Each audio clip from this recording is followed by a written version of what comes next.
What's going on, everybody? It's your boy Broadway Joel, the voice of Dominican boxing, and I'm supposed to be here with a co-host, but I don't know. He wants to be in the chat. I don't know. Yo no sé qué lo que con él que no quiere entrar.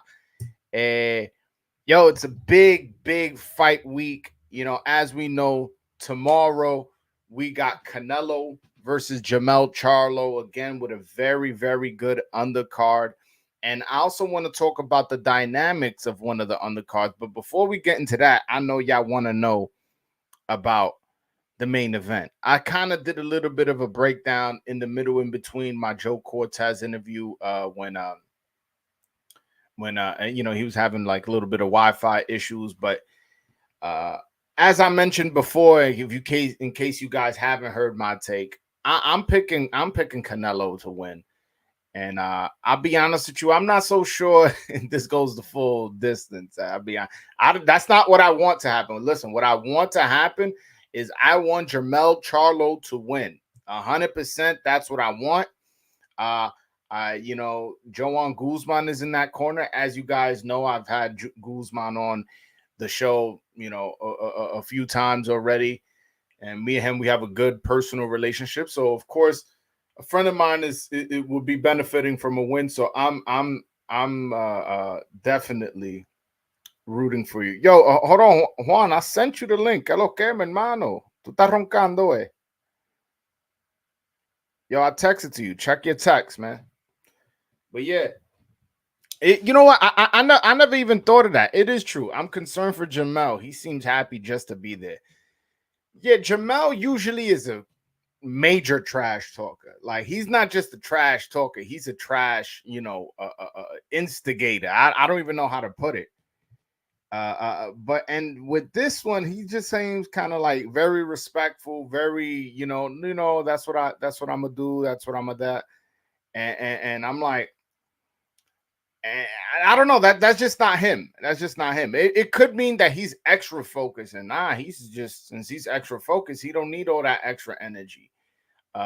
He'd rather show you in the ring. I don't know what to make of his energy, to be honest with you, but I'm more concerned of that weight jump and the fact that Castano at one point rocked him. Castano at one point was able to push him back and have him on the ropes. That's what worries me, because Canelo is a lot stronger, bigger, harder punching than Castano. So if that guy gave you problems, what is Canelo gonna do? And you're moving up 2 weight classes, and you never fought at 60, let alone 68.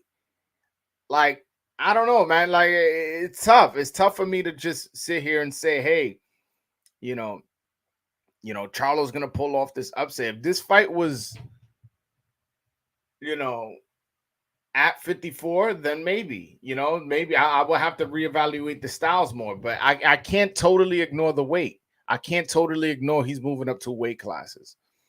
And also, again, I have seen Jamel get touched with hooks before. Hold on. I got my co-host. I used to call him the unofficial co-host. For today, we got the Broadway and Juan show. So today, he actually is the co-host. How you doing, my brother? Oh, man, I lost him. He lost some internet connection. I got to hook him up with some better Wi-Fi. It's all good. He'll be back. But yeah, with Canelo, I mean, the thing is, there's 2 variables, too. Canelo has not looked good his last 3 fights against Bivol, Ryder, and Triple G. He has not looked good in his last 3 fights. But Charlo's coming off a 1.5 year layoff and a hand injury. So it's like, and he's moving up in weight. So there's variables on both sides where, I can see maybe Canelo has slipped to the point where, Jamel can get rid of this guy. You get what I'm saying?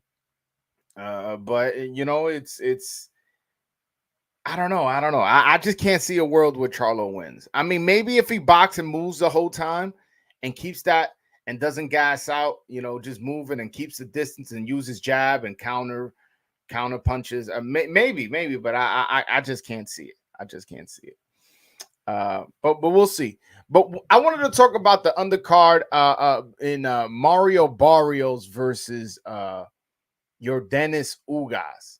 So Yordenis Ugas is trained by Ismael Salas, and Bob Santos is Mario Barrios is trained by Bob Santos. These two guys are bitter rivals. They don't like each other whatsoever, and it adds a little bit of element to it. At one point, Salas was training a bunch of Dominicans. Adames. Hold on, I got my man Juan back. Juan de lo mío. Give me a man. You can hear me good? Yeah, I can hear you. What's going on, my brother? Nothing much, nothing much. I was just discussing how uh, uh Mario Barrios is trained by Bob Santos and your Dennis Ugas is trained by Ismael Salas. They have a big rivalry. A lot of people don't know that. Salas had all the Dominicans at one point, and then all the Dominicans went to Bob Santos for a bit, and now they're all back with Salas, with the exception of Luis Nunez and who was never with Salas, and Hector Luis Garcia. So there's a rivalry there. They don't like each other, and this is the first time they're going head to head since. Ooh, I'm loving the shirt. BroadwayJoel.com. Get your shirts, man. This thing, the fabric on these things is amazing, man. You already know. You already know, man. Can't wait till I shoot my commercial with them. You know what's funny? The feedback I've been getting from the fighters is that the new shirt they prefer the old shirts to work out. The new shirts look better, like when you going out, when you wearing it regular. You can style this outside, throw your J's on. Yeah, Yankee fit. You got the navy blue on. The Yankee fitter look perfect with it. If you're a Red Sox fan, the red one goes perfect with the Red Sox hat. And if you're a Mets fan, worry about iron this. It's coming crispy out the laundromat. And if you're a Mets fan, the royal blue one goes perfect with the Mets one. Can't wait for the hat to come out. yeah, man. I'm talking to my my manufacturer. You know, como que está dando mucha vuelta. Yo pidiendo esa gorra and hoodies too. I'm getting hoodies too. Everything's gonna happen in due time. Man. We still great fight weekend, man. We got a lot of things to talk about, man. Talk to me about Canelo Charlo. Break it down. How do you see the fight going? Who do you want to win, and who do you think wins? Don't we leave the best for last? You want to go to undercard? You want to go to undercard? And move our way out? Don't you think? All right. So let's start off. How familiar you are with Elijah Garcia and Jose? I'm familiar because that big splash he had on the undercard of Benavidez fight, I think it was it? You know, he fought. His first big fight was on the undercard of, I forget who was the main event. I think it was the pay-per-view fight. I remember. Oh, he fought on Tank Ryan undercard. Oh, wow. That, but he didn't catch the knockout. No. Well, the fight where he made a big splash was on the undercard of Ray Vargas versus Oshaki Foster, I believe. Against a great opponent. So. Yeah, against Amaclar Vidal, undefeated Uruguayan. He stopped him, I believe it was in the third round. And then on that same card, it was Jose Armando Resendez versus Jared Hurd. And Resendez. Now they're fighting each other. And now they're fighting each other. How do you see that fight playing out? It's a great match, man. I see Elijah more like a calculated boxer that likes to run at his own pace. But the kid Resendez likes to push the pace. We saw it against Jared Hurd. So this is one of those matchups where you're eager to see how it's going to play out. You know, who's going to dictate the pace in which the fight is going to go. And I think these are a great step-up fights. These are kids that are being brought up little by little, and then you're seeing that next fight that is going to challenge them. I'll be honest with you. I'm picking Resendez. I think this is a little bit too big of a step up for Elijah Garcia where he's at in his career. He's only 20 years old, and you know, Elijah Garcia likes to brawl, likes to mix it up, likes to trade punches, and Resendez likes that too. And Resendez is 24 years old, has more experience, already is into his man strength. If Elijah Garcia goes out and knocks this guy out, he will be making a statement in my book. And he would be, and depending how he looks, I would want to see him in there with top competition. I'm not so sure it's gonna work out that way. I think this is his Rayo moment, meaning when he fought De Los Santos, I think this is going to happen. They were moving De Los Rayo pretty quick. Yeah, throw him in with De Los Santos, and boom, he got knocked out. And I think this is the same thing that's going to happen. Yeah, Elijah Garcia, throw him in with Resendez. Boom, y se lo van a noquear. So, yeah, but they definitely didn't plan that to go like that with Rayo.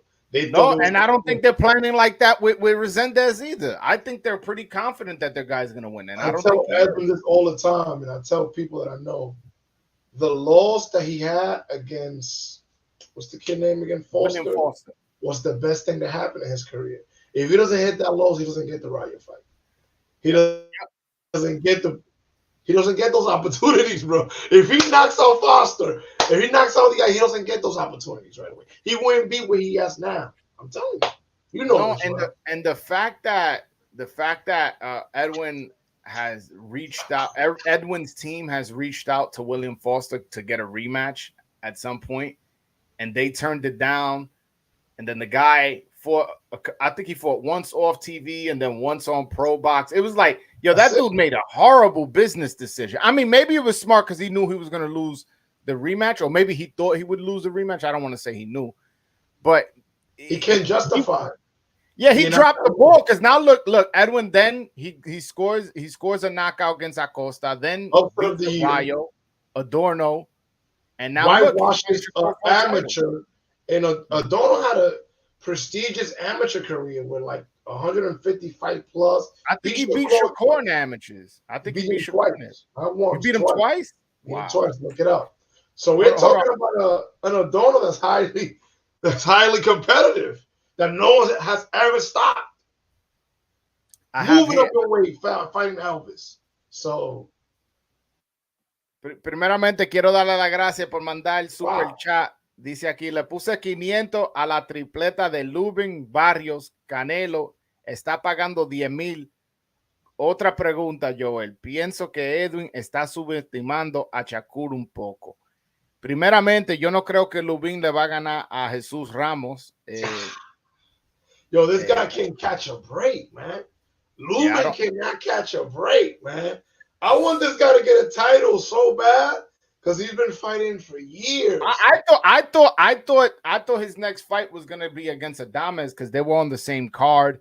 After the fight, I even got it on video. I interviewed Lubin and he said, "Hey man, I want to fight Adames next." Blah blah blah blah. And I was just like, "You gotta give it to him." The kid wants to get right in there, right after the type of loss he had against Fondora, man.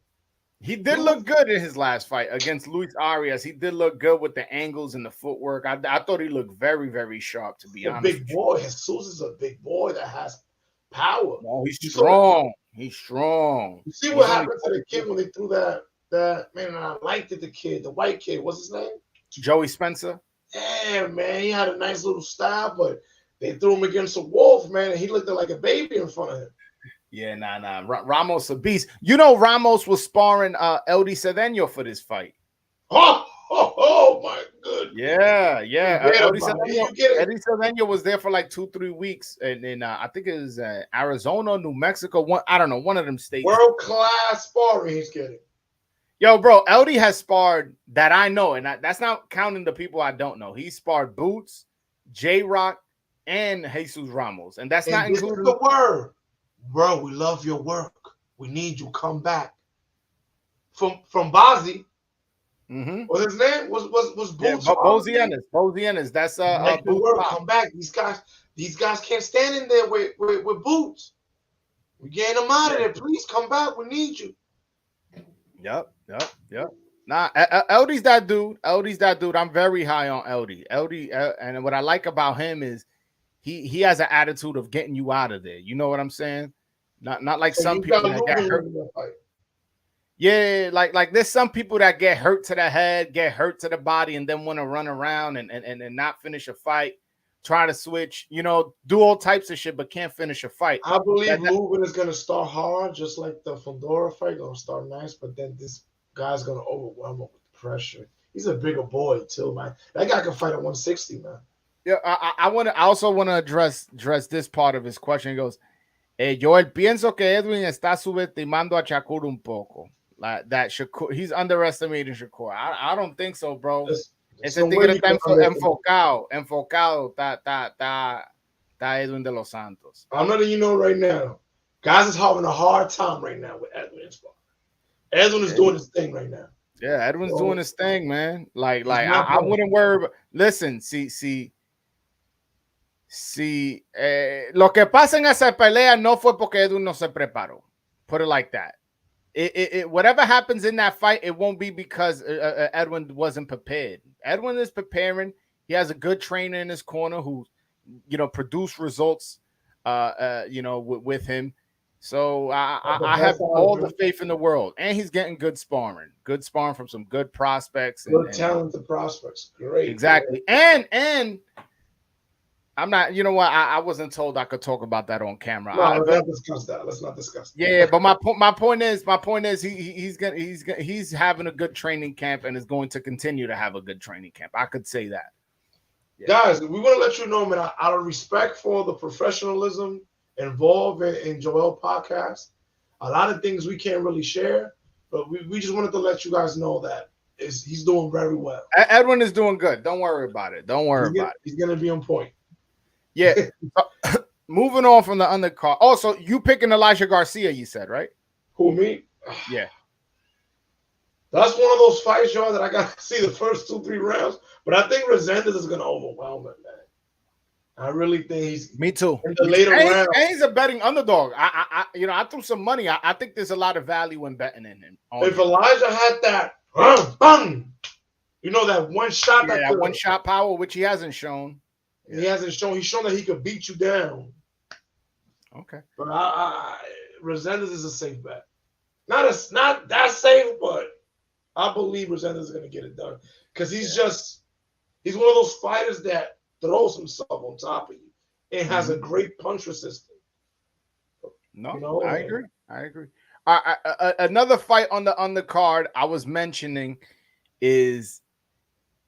It's really Salas versus Bob Santos, but it's Yordenis Ugas versus Mario Barrios. So I was mentioning before you hopped on how there's a natural rivalry between Ismael Salas and Bob Santos. Salas has been on multiple YouTube channels calling him a rat, calling him a snake because he stole his fighters.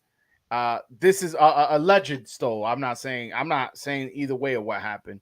Allegedly stole his fighters.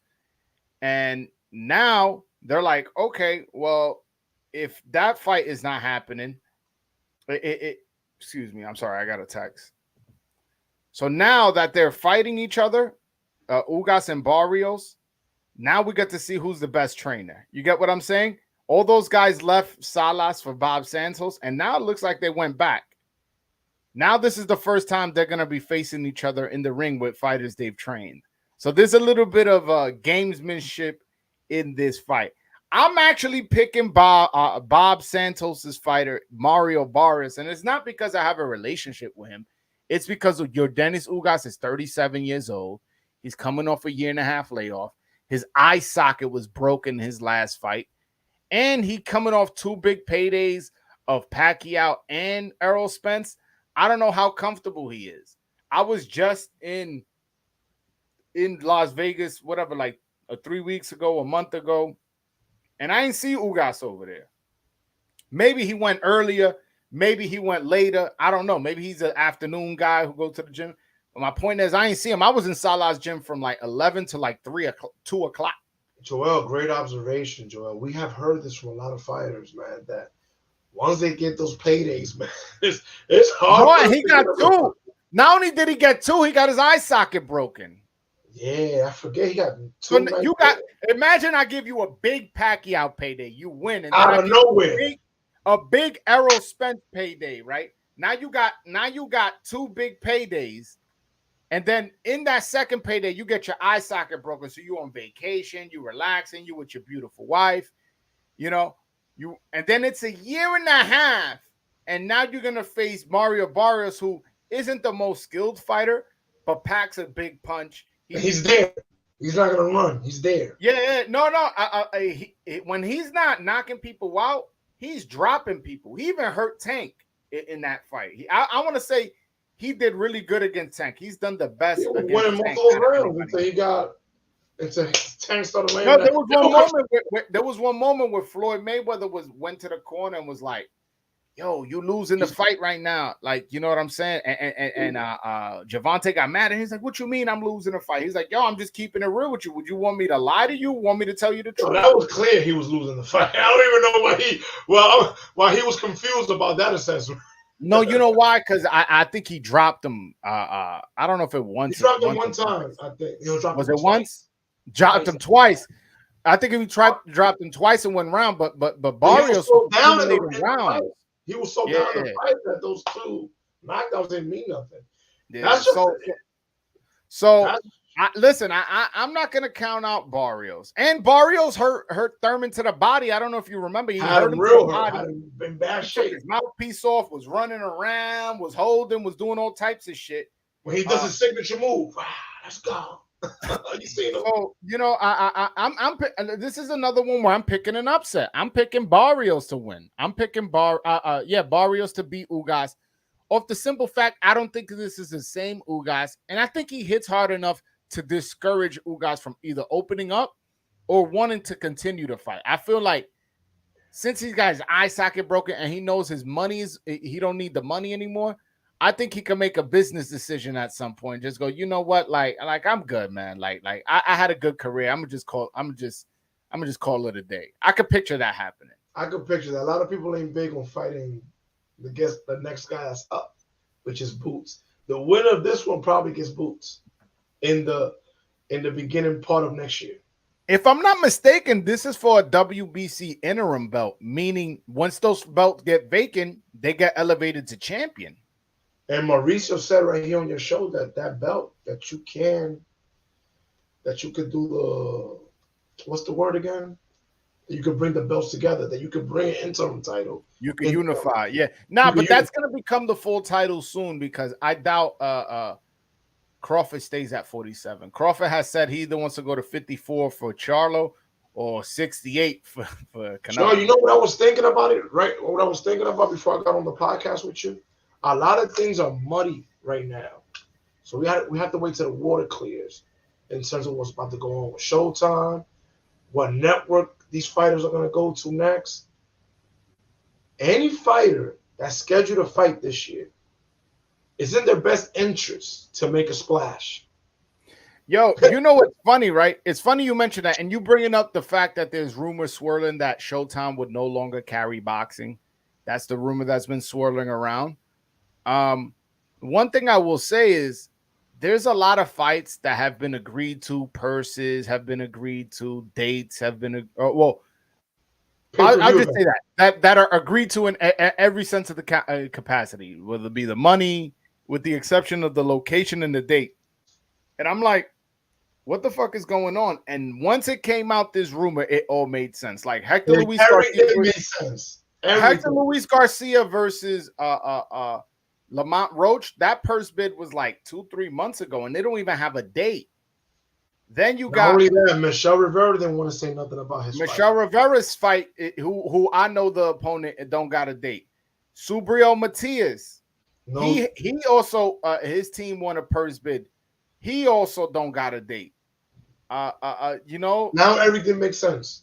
So it's a lot. I'm like, yo, what is going on? And now all this is making sense. Showtime is apparently. I'm not reporting that. That's just a rumor that's been swirling. I'm just hoping, Joel, that wherever because they're gonna go somewhere else. Let's just keep it real. PBC has one of the best stables right now in boxing. Mm-hmm. So we're gonna know a network is gonna pick them up, but we just hope it's the right place, man, for our sport. The only thing I'll say, this is the only thing I'll say, is the economy is very bad right now. Like if you saw ESPN, they cut a bunch of employees, Max Kellerman, like guys who've been there. God. Yeah, yo, Max Kellerman has been there for at least 25 years. If it's even when he was in HBO, he was going back and forth, right? Yeah, he would do his HBO on the weekends, but he would do his show. Not only that, when it comes to broadcasting, when it comes to knowing your craft, that guy's one of the best. I'll disagree with you on that. But I'm not. I don't want to fall down that rabbit hole. My All right. point is, they made ESPN, a major company, made cuts like that. And then there's $104. a lot of big companies making cuts, and the economy's not good. I'm not so sure and that confident that somebody's just gonna jump in and swoop in and just take on all those fighters, because that's an expensive investment you got. Not only that, Joel, illegal streaming. Illegal streaming has changed the that shit is hurting the sport, bro. That shit is hurting the sport. Is it hurting them, or is telling them to do business a different way? Because if you if your business is only going to be shown on premium cable, where you have to pay for Showtime and like it was with HBO, maybe they have to move to a Fox or ESPN or Spike, move into a network that. Yeah, but those networks don't value boxing because they don't get much return in it. Okay. Because if you're showing it for free, how much return are you really getting it in? I love your idea though. You said something. Can you say? Remember what you said? Prime. Yeah. If Amazon Prime, I was getting to that. The only way I can see it is Amazon Prime, because Amazon Prime got so much money, they can use that as like a fucking tax write-off. You get what I'm saying? Put that shit on Amazon Prime. 90% of the viewers watching right now all got it. So it's like, if not, they're gonna get it. Yeah, it's gonna be a benefit to them now when they order their packages. Exactly. They're gonna if they don't got Amazon Prime and they get it because of boxing, they'll realize how much Amazon Prime, much value in return is coming. I need a meeting with Jeff Bezos, man. Put me on. What's up? Me and Bezos, right? Yo, let me send them the link. Send them the link. But I wanted to we left off at the Barrios Ugas fight. Who you picking in that one? No, I love your observation. To be real with you, I'm piggybacking off of you. A lot of people don't realize that before the main event, before the fight comes on, there's a lot of things that happen in the background. You know, the fighter's mentality is he is hungry. You know, is that honorable bonus going to affect them? It affected Kell Brook with Errol Spence's second fight because his body was deteriorating and he was winning a lot of those early rounds. Yeah. So we don't know the fighter we don't know if it's going to be the same Ugas. Yeah, listen, I'm with you. I don't think it's the same Ugas because he's 37 years old, coming off a year and a half layoff. Just that alone would have me like, oh shit, maybe Barrios is gonna pull off the upset. Now you adding on that he's coming off 2 big paydays and a broken eye socket. I can't pick you, bro. I can't pick you. I'm sorry. And I think Ugas is talented. I thought that fight with him and Porter could have gone either way. So I respect Ugas' skills, but man, there's too many variables to make me go, you know what? I got this guy. You get what I'm saying? Ugas, though. I'm gonna pick Ugas just on this. You picking Ugas? Just because of this. The boxing school he comes from, I will always prefer it over the style that I see Barrios coming with. I don't see Barrios as a dynamic fighter. I see him as a B minus, could get up and be a B plus any given day, but I don't think he beats the skill set that a guy like Ugas has, and I believe Ugas is of a better fighter in the clutch and the inside. So I got Ugas. Just for that. There you go. All right. Listen, guys, I'm not a yes man. I'm not always going to be in agreement with Joel. No, wait a minute. I wasn't expecting you to. All right. Since you're not going to be a yes man, we're going to talk about the next undercard. I got Jesus Ramos. Do you got Lubin? No, I'm with you on that one. Oh, no, you a yes man. Yo, stop lying, man. Stop copying my picks. But I'm hurt. But I'm hurt. You know why? Because Lubin is one of those guys that you want to see him with a title, man.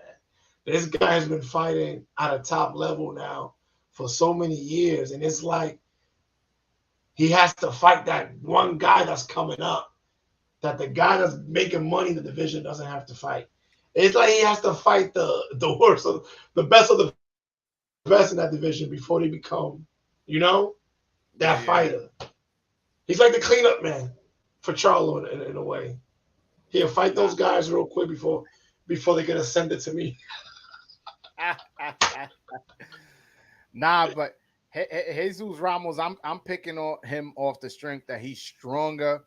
He's a power puncher, and we've seen, what's his name, Lubin get brutalized by Fundora. We've seen him get put to sleep by Charlo. We've seen this guy take punches and punishment, and although Lubin did impress me a lot with his footwork in his last fight, I just think, Ramos is too big, too strong. And this is a career-defining fight. Because think about this is a career-defining fight in this sense. Remember what's on the other side if you win this. Charlo's did. Big money with Zoo in Australia. So this is the pay. This is the fight before you get to the big bucks. No, think about it. So these guys are gonna come up there and leave it all up there. Because Fondora's gonna have to wait now. All right. Hey man, let's not be too confident Zoo wins though. He got a tough fight against Brian Mendoza, so let's not be too confident. I know Mendoza's my man. Let's not get too confident. I'm gonna be real with you. That's an interesting fight. He's another Ismail Salas fighter. Because Mendoza could show that he could be getting whooped and out of nowhere catch you with some shit and light you up. Vamos a ver. I don't care what nobody says. Those were some sweet shots against our own Jason Rosario. Beautiful uppercut. That uppercut knockout was nasty. Then he followed it up with fucking knocking out Fundora with his legs all paralyzed and shit. That's knockout of the year. I wouldn't say knockout of the year because that Junto Nakatani knockout was pretty nasty. No, who? It was I believe he's 115 pounds. He's a Japanese guy named Junto Nakatani. He knocked out Jason Maloney. That to me was a bigger stage though. That was on the undercard of Haney Loma. So that was pretty big. Okay. All right. Now getting to the main event. Canelo Alvarez versus Jermell Charlo. Who do you got? Who do you want to win? Talk to me. Yo, you know what's crazy? I feel I'm like divided.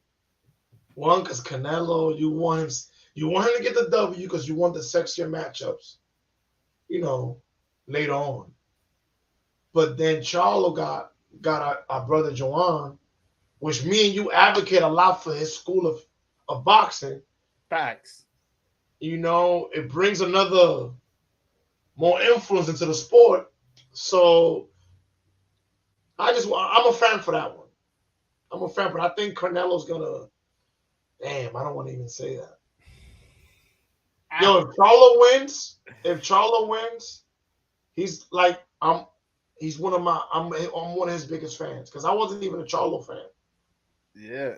I didn't like the bravado. I didn't like the rap. I didn't like his. No, but él como que está más calmadito. Como que he's chilled out. He's gaining me as a fan after the performance with Castaño, the second one. The first one I was disgusted. He lost. The A side, they always give it today. And then after I see what he did, he showed improvement. He showed movement. And he finished it with a KO. Yo, when he was fighting off the ropes, who he remind you of? Oh, bro. I didn't. To be honest with you, when I seen the second fight, I'm like, this doesn't look like him.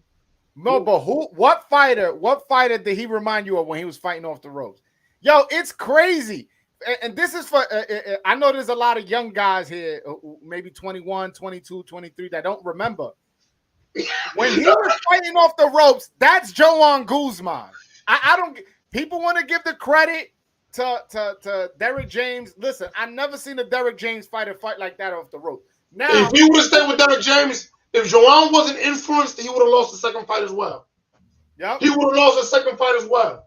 You're not gonna tell me you could pop in a Joan Guzman tape against Humberto Soto or against Jorge Barrios or against Javier Heragi, and you're not gonna tell me with the shit he was doing off the ropes, just And not it's only not that, the you will Joan. move to the right, left so quick that Castaño had to reset all over again and follow him. So And I saw a lot of influence of Joan Guzman there, and I liked his style. I just worry that if he gets on those ropes and tries to do what the Joan Guzman style and stuff like that, Canelo's a smart guy. He has a very high ring IQ, and what he'll do is he'll throw a punch and you'll block it. But once he saw how you blocked it, he'll be at the same time looking for the opening. So then he'll feint and then throw to the body while you covering your head. He'll feint and throw to the head while you covering to the body.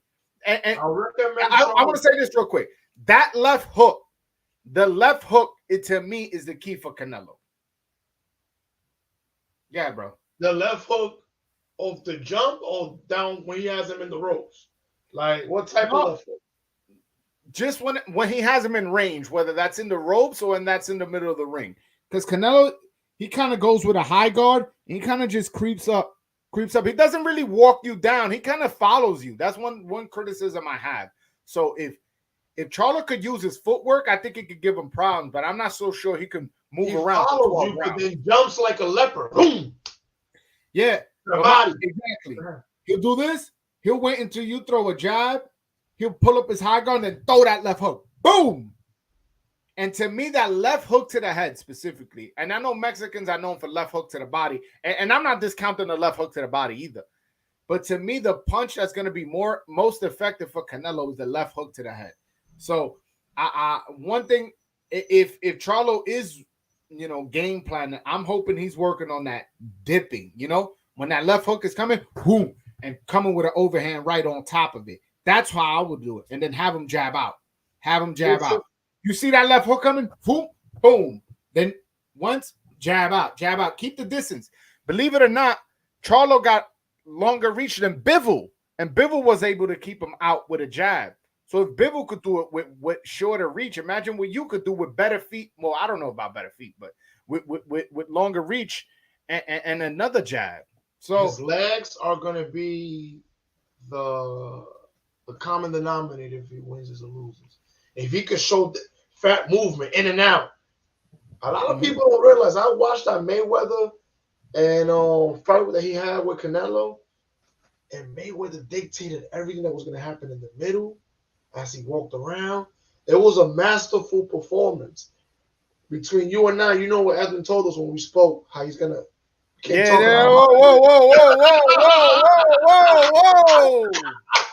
You all right today, bro? No. Don't get that excited. I'm just saying that it's a beauty when you can make a fighter do what you want him to do. And a lot of us, like, how was Canelo able to stand in the pocket with Mayweather and not be effective pushing him forward? Mayweather was there, in and out, quick, bam, respectable jab, right hand over cross. What is Charlo gonna do, right? When Canelo is pushing the fight, is he gonna just run away? Is he gonna pop him right there so he can get respect? Yeah, because at times Castaño was bothering him with the pressure, and that's including the second fight to a certain degree. When he would press forward, he was troubling Canelo at times. He ended up obviously winning and winning, even before the knockout. He was pretty clearly winning. That's what I was going to ask you. You could tell Jamel was winning the fight before. Yeah, no, for sure, he was winning the fight. But there were times the icing on the cake, basically. He was landing that left hook all fight. I was like, there's no way. I think I did a live here. I think I did a live watch party. I wanted Castaño to win, and I'm watching, and I'm like, he ain't winning. He keeps taking them damn left hooks. I gotta respect because I didn't expect that from him. I'm like, oh my God, this guy is boxing beautifully. I've never known Charlo to be a beautiful boxer, and I'm looking at it, I'm like, man, I Gotta go with him. Vamos a ver. And he's had a long training camp. Remember, Guzman had him. He did a training camp with him for the first Tim Tszyu fight. For the Tim Tszyu fight, then he got hurt, and then Guzman went back like in May or something like that. I don't know if you remember when I was interviewing him. He was already over there. He was there for like a month or two. Flew back to New York, did a couple things, then flew back to Texas, and then did a full training camp. So they've been training for a while. So this will be. Not only has been training for a while, Joan Guzman had him to himself a lot of times. Because what's the name? He had Frank Martin. He had Spence. He had all of them. You're right. Vamos a ver. So what we might see is a whole different level of Jermell. So what you're saying is Jermell Charlo's Dominican tomorrow? Joel, we might see a whole Joel. James has been so busy. All his fighters were fighting, and he was at every fight. And he was training Anthony Joshua, and he just took in Ryan Garcia. That's what I'm telling you, man. That was the best move he did for his career. I'm not gonna abandon you, but I need someone to work with me all day here. Yep. Nah. I'm definitely not gonna. Every time you hit him up, where he was at. Yeah. Because I knew you. You know, my boy got access. You're right, man. Hey, man, I'm excited for this fight because again, there's a lot of variables. Canelo hasn't looked good in his last 3 fights, but this guy's moving up 3 weight classes.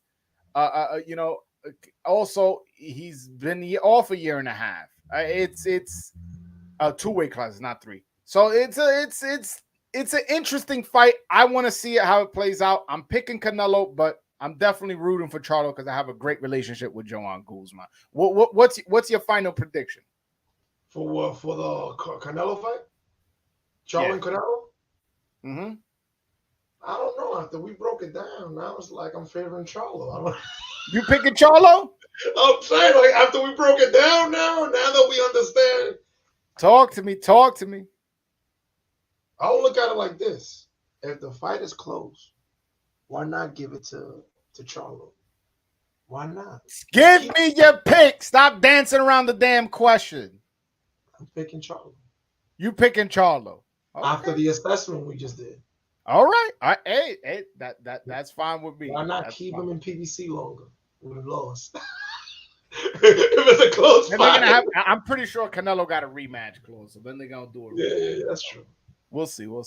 Yo, big news dropped today in boxing.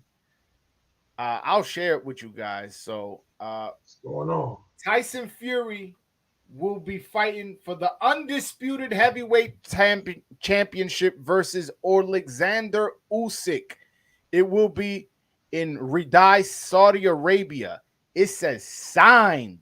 So they don't have a date. The 2 dates that are rumored is December 23rd, and another date that's being rumored is early January. I think it was January like 13th or 15th. It slips my mind. But what do you think of that fight, man? I was not expecting Usyk and Tyson Fury to get in the ring for the undisputed championship. And now it's signed, sealed, and delivered, location and everything, just waiting on a date. What is your opinion on that? That's why a lot of our friends tell us, hey, listen, don't say nothing. Something's in the works. Joel get these type of calls all the time. You be seeing him acting shocked. But he gets a lot of these calls all the time. Listen, I'll be honest. I ain't know about this one. I'll be honest. I ain't get no phone call for this one. I found out when everybody else found out. Good. But you know what I'm saying. I know what you're saying. A lot of times shit gets announced, and I knew a week or 2 weeks ago. Yeah, and I'm just happy, man, as a boxing fan, that we're gonna get an undisputed bout of heavyweight. And it's an interesting matchup because Usyk has that boxing school, not to to stand there with him in the later rounds, but man, it's hard to go against Fury, man. This guy, Fury's just too big. It's not that. Honestly, Usyk is a cruiserweight. Like, you know what I'm saying? As much as As much as he gains weight of this, he's still a fucking cruiserweight. This guy's not like that big. He's 220. He's like 6'3", 220. And that's big for like the average person on the street. But the heavyweight division now, yo, this guy's 6'9", 280. Like, and he knows how to use that weight. He knows how to use that weight. He knows how to use the weight, and he knows how to box, and he knows how to come forward with it. If I'm Fury, I'm coming forward. I'm using my jab, and every chance I get, I lean my whole weight on his fucking back like he was doing it with Wilder. Tire him out and then knock him out. I'll be honest with you. I think Tyson Fury dominates this fight. Now that I'm thinking about it, listen, I'm going to be rooting for Usyk because I'm not a Fury fan. I don't like the way he conducts himself. I don't like the way he talks, and I just don't. I'm not a fan. Class acts? What was that? You like class acts? You don't got to be classy. He's just a weirdo, man. I listen. After your Wilder fight, you fight Chisora. After you fought the dude twice and beat him twice already, like what sense does that make? And you know what's crazy? I guess a lot of these trash talkers, people, some of them do rub me the wrong way. But something I've noticed, I don't know. I think you're more of a scholar than I am, Joel. What was it about Lee that was a trash talker and people still loved him? He was funny. He was funny. He had poems and shit. He would predict rounds, what rounds he was gonna get knocked out. Charisma. He would dance in the ring.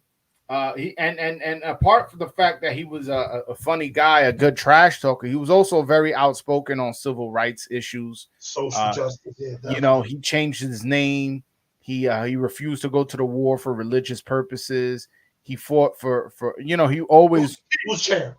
Yeah. He stood for something. He stood for something. He was champ. Yo, listen to this. He was heavyweight champion of the world. They sent him to the draft. He wasn't going to be in the front line. He was just going to be in certain places, you know, probably giving exhibitions just to support the troops. And he said, no, take the belt. Muhammad Ali is more than just a trash talk. So I think that's why he resonated with the people. With the fans. I don't mind trash talkers as long as one, you're good with it. And two, it's tasteful. Like there's a certain degree of trash talk where I'm like, all right, bro, you talk about people's moms, you talk about people's, you doing too much, or if you're not good at it. Like there's some people that are just not good at trash talking. You know what I'm saying? Stay in your lane. Stay in your lane. I don't know what it is, but I don't like Rolly as a trash talker. Like I don't see no. Rolly just comes across as so like slow. Yeah, and I think people find it funny, but more like funny, like laughing at him than laughing with him. You know what I'm saying? And I think some people like that shit. See, like Rolly, he's a bad trash talker to me. I'm good.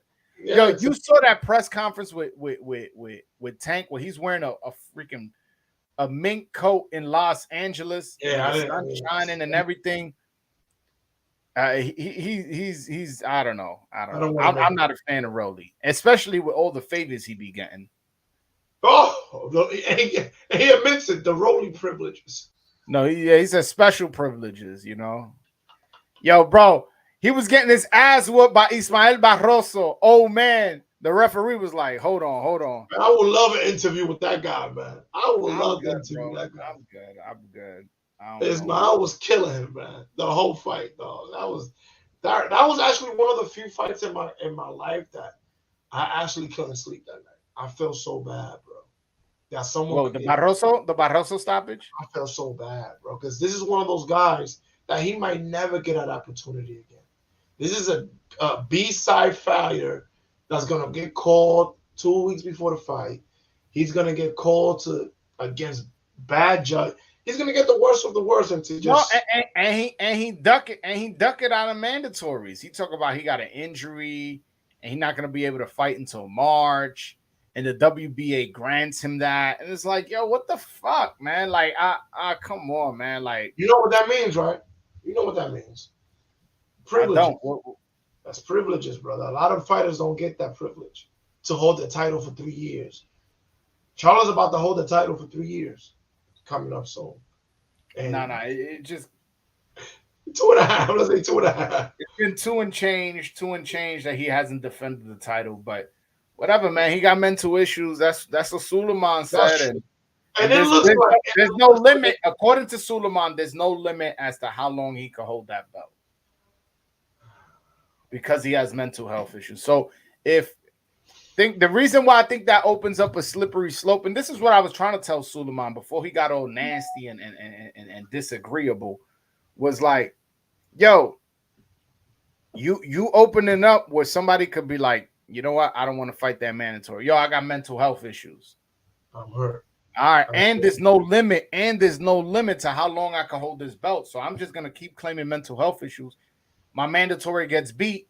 All right, yo, now I'm back. I'm off the mental health issues. And this is one of the reasons why boxing has been taking a lot of slack, man, from fans and from people. As fans, we're the ones that support the business of boxing. So when you and then you look at Adames, he's talked about it online, so I could talk about it. Yo, bro, his freaking, his daughter died. Like, that's not taken into account. But this is the thing. When you have poor fighters that are class B fighters, I mean the B side fighters. I think Edwin even told us about that. There's no picking and choosing. We gotta take everything that comes. We don't have that luxury to pick opponents. We don't have the luxury to say, no, I don't want this guy. I don't want the. We gotta take the best fighters in 2 weeks' notice. Guys, a lot of the champions that we see now that are the face of the sports, they're not the real champions. They are made-up champions that the TV wants, that the promoter wants. Give me some made-up champions. Name names. You're killing my boxing career before I get there, man. Come on, Joel. You're gonna have guys that's gonna tell me. Listen, if you're gonna be on this program, you gotta keep it real. You gotta keep it real. Yo, and bro, this is the staple of this program, keeping it real. But we know the names already, man. We know the names of guys like Rolly that get that lose fights, get given a WBA interim title, doesn't have to worry about rematching. We're talking about Marinas, right? And then gets awarded with a 10 fight. Gets knocked out, and then moves up in weight and gets awarded with another title belt from a man that was whooping him the whole fight. And they stop the fight and gets a title. These are what you call made up champions. Rolly has lost his last 3 fights. Guys, just from the eye test, and he's champion. Think about that for a second. And he's been awarded 2 belts. And one of them by knockout. And he was awarded 2 belts in the process of that. Guys like Jackson Marinas will never get that opportunity. They will never get the big paydays. No, and Jackson Marinas, after that fight, he outboxed Rolly. After that fight, he fought Comey, and I guess he felt he couldn't get the decision and got aggressive and was trying to brawl with him because he didn't think he could get a decision. And it changes everything, Joel, when you don't have that belt. You don't get to call nobody out. You don't get a big money fight. And when you're poor, you know that these guys be having a lot of housing issues, be having issues where, man, I'm only making $10,000. How can I stretch this out for the next 6 months? These are what our fighters are going through right now. How can I stretch $10,000 when I got to pay my manager, when I got to pay for housing, when I got to take care of my son and my daughter in another country? You literally have to work. I got to eat. You got to eat. You literally got to bag into your next fight. Mm-hmm. So, cogiendo prestado. Cogiendo prestado. Como dicen los dominicanos, raneando en la calle. Mm-hmm. Bro, it's not the same. It's not the same fighters, man. When you got a Jackson Marinas that got to fight a Frank Martin at 2 weeks' notice, that was giving him hell the first 8 rounds. So you don't get the best of the best fighters. It's not an even playing field at all. And it's a shame because now we don't get to see another Edwin de los Santos that gets an opportunity. Now we don't get to see another Hector Luis Garcia that gets the opportunity. Mm-hmm. No, you're right. You cooking right now. One. There's a bunch of fighters like that throughout, up and down, And, up and, and down the divisions. that's why last year when the Dominicans were scoring upsets, that's why we made a big splash last year. The two big upsets that we had last year was against Colbert and against Rayo, where fights that the Dominican was supposed to lose, fights that they were there to, just pad the other dude's record. And in both cases, they got the dude the fuck up out of there. We would have never saw those fights. It's just Real Corrales had these issues. We would have never got those fights. If Roger Gutierrez didn't get COVID. So a lot of these guys that are in the top 10, they're not even supposed to be up there. A lot of these guys. Yeah, look at Rayo. Let's say Rayo would have done De Los Santos the way De Los Santos did him, bro. You know the position Rayo would be in? He'll be fighting, but he got avoided still with a big fight against Colbert on their nice undercard. Two dudes that Dominicans destroyed. Let's not talk about it. We don't want to sound biased. But it's the truth. Hey, how am I sounding biased if I'm speaking the truth? No, because when people look at us from the outside in, Dominican. Nah, we've been getting our ass whooped for years. We know. Yeah, it's your turn now. That's it. We're just letting them know it's their turn. Yo, guys, listen. I want to be real and upfront with you guys. I love the sport of boxing. But when it's with one of my guys, I'm biased. I'm sorry. Yeah, like me, listen. I'll be honest with you. Y'all know I'm a journalist. Juan is a fan that he's now getting into this world and my feet wet. Yeah, I'm a journalist. But when people say, yo, you gotta be unbiased, you can't root for fighters, you can't. Yo, bro, this is new media. This ain't the old shit. Now, what I do in my journalistic career is anytime I get a Dominican on, y'all can never say, yo, Joel didn't ask that question. Whatever the question was when they came on my platform, there's no way y'all can say, yo, he went on Joel's platform and Joel bitched up and didn't ask that question. Y'all can never say that. There's some who ask some questions and I'm like this. Oh, how can Joel ask them that right now? Yo, but that's my job. My job. Listen, I'm going to root for you. I'm going to let people know when you fight. I'm going to talk about your style, whatever. I'm going to break you down. I may fly out to Vegas and cover your camp and this and that. But the moment you on my platform, the moment I send you that link and you come in here, don't think that I'm still not a journalist. You get what I'm saying? You have to understand I'm still a journalist and I'm still going to ask questions. And they respect me for that because they understand that I come from a good place. They go, well, there's one clown. I'm not even going to mention his name. I'll tell you off camera. There's one clown that him and his family want to talk shit about me because I'm honest about his fucking the skills this kid got. But anyways, I'm not going to. I'll speak about guys, don't take things personal, man. No, but there's some people who do. There's some people who do. We can't take. Listen, man, we can't take things personal. When this guy has Edwin here, he asks him, "Yo, what's your issues with getting tired sometimes? Because you're one low." Joel asks the hard questions, man. When Elvis Rodriguez, the first time I interviewed him, what happened in that Kenneth Sims fight? When Michelle Rivera had his PD issues. We talked about it on my channel. Everybody, even the non-Dominicans, when Kenny Porter was on here, I asked him, yo, why'd you stop the fight with your son? I feel like you owe me the money for the pay-per-view. I told him straight up like that. Kenneth Sims on here too with a great interview. And I've interviewed Kenneth Sims twice. I'm a bigger fan of Kenneth Sims now because of the interview Joel did. You know, I fuck with Kenneth Sims because I realized this kid had to fight for everything he's gotten. He don't get no interviews. And I interviewed Lamont Roach, who's gonna fight Hector Luis Garcia, and I was fair and I asked him. Keep it real here, man, Joe. Yo, I came into boxing because of the two Mexicans, bro. De La Hoya and Fernandez, what's his name? Fernando Vargas, because I remember the lead up to that fight. Yeah, they had a good little rivalry. Yeah, De La Hoya was the pretty boy. And Fernando was the bad boy, but knocked him out. Whoa, he ain't ready for me.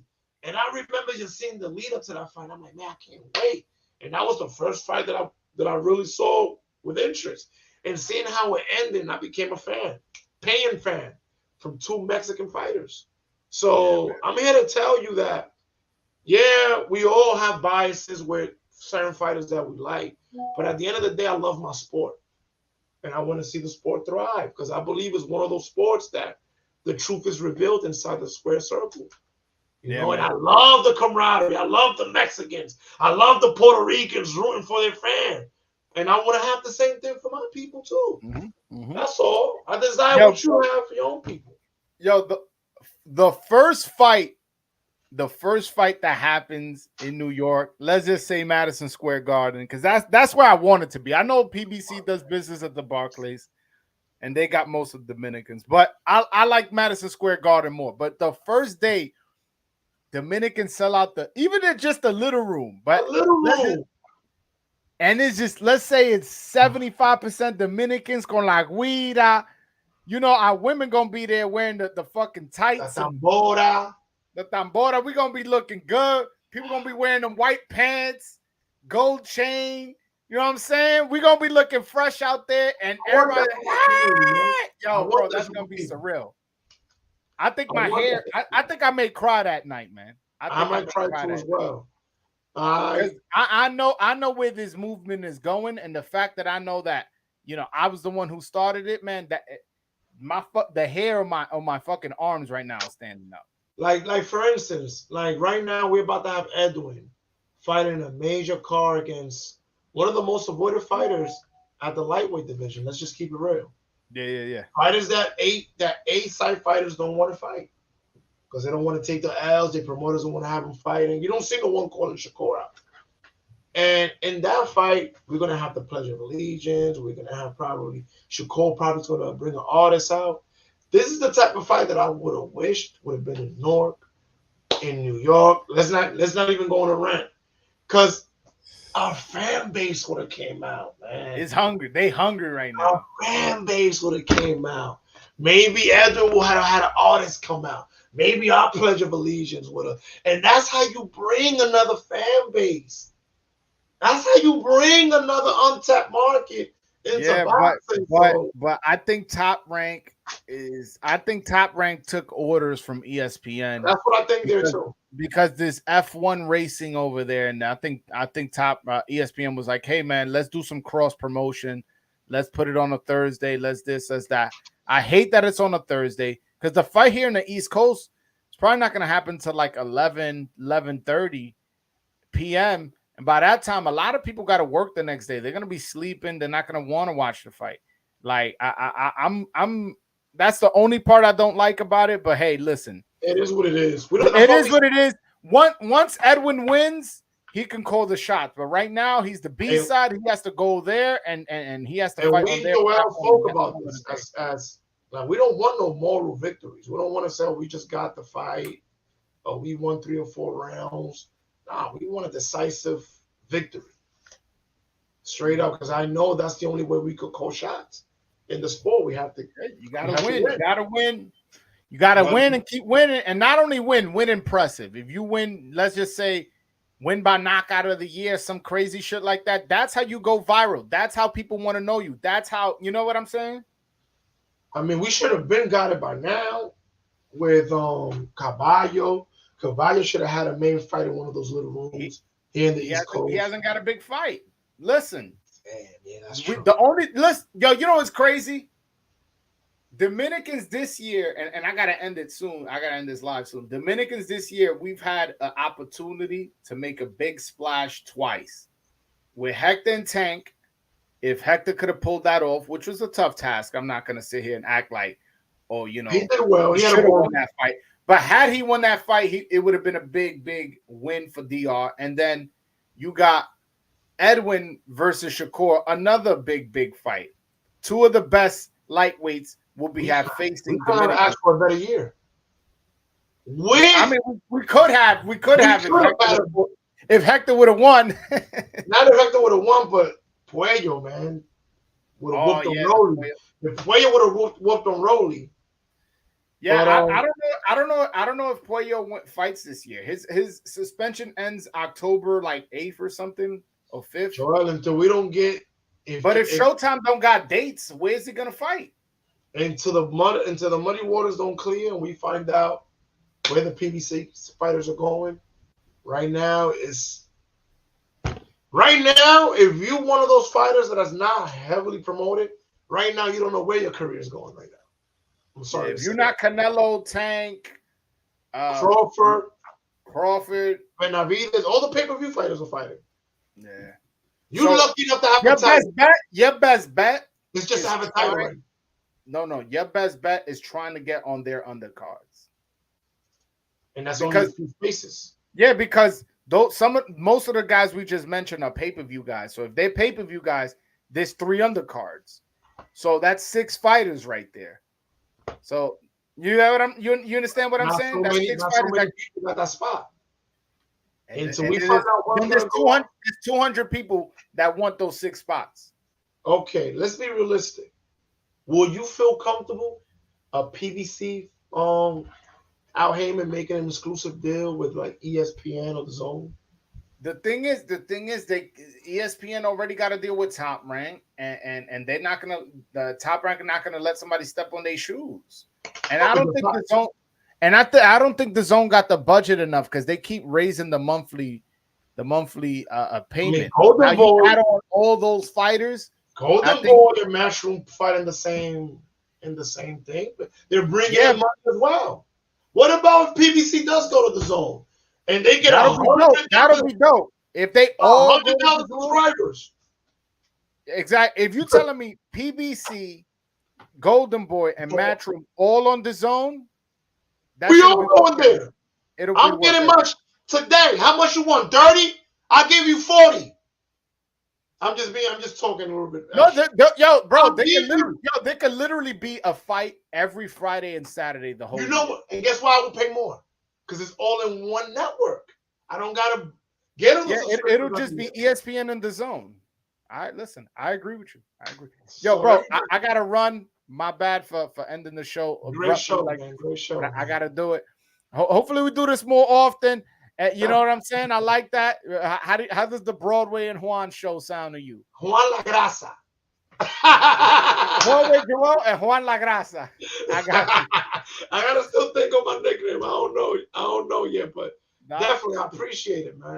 No, Tato. You know, like I said, this is our house, us Dominicans. You know what I'm saying? Whether it be the fans like you or the fighters like Edwin and Michelle and the Puello and the Damas and all those guys, this is our house.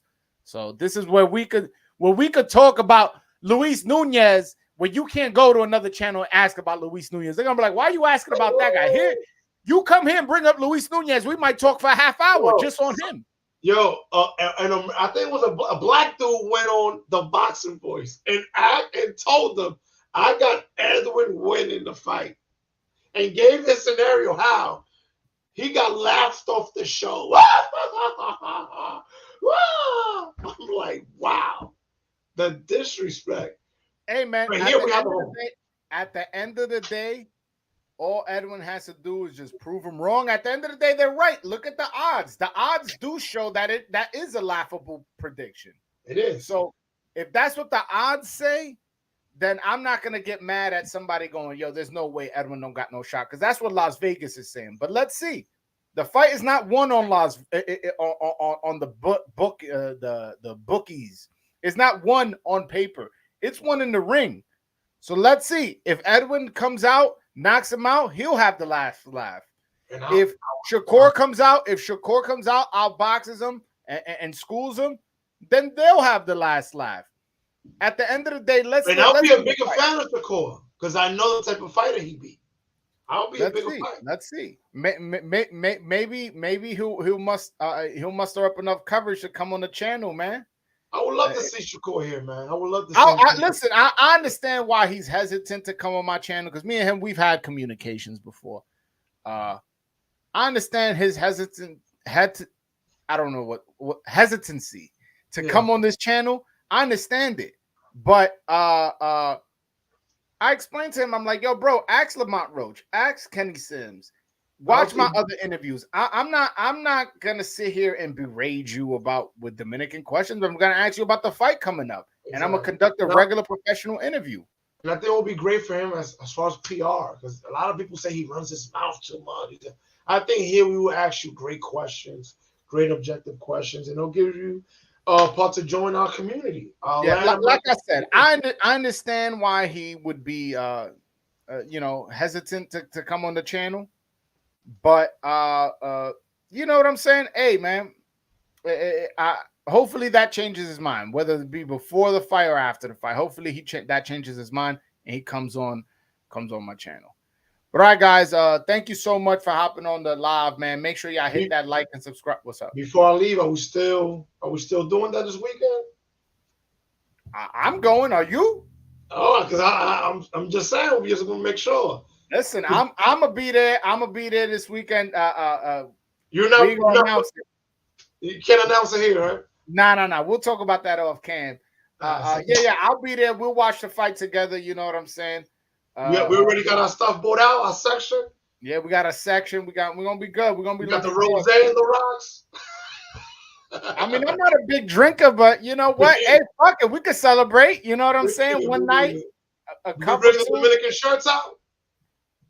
I don't know. I don't know. I don't know what I'm gonna wear yet. But yo, everybody hit that like and subscribe button. Go to BroadwayJoel.com. Go buy a Dominican boxing shirt that man is wearing right now. Definitely go support. And until next time, guys, peace. You want to say anything before you go? Want to promote your Instagram? Anything you got doing? A website? You can find me, Juan de la Cruz, IG 692, I believe. We got great fights coming up. Big support to Edwin and his training camp doing what he's doing. Let's see what happens, man. We got great things coming up. Hold on. Don't you got a website? It's right there on my IG, brother. No, but you don't want to talk about what you do on your website? No, we're gonna have more time. This is a sales marketing pitch, man. All right. Hey, but hey, man, if you got an audience, might as well promote. No, definitely. We'll do it next time. On the next one. You caught me off guard with that one. Tato. But all right, guys, make sure you hit that like and subscribe button. Until next time, guys. Peace.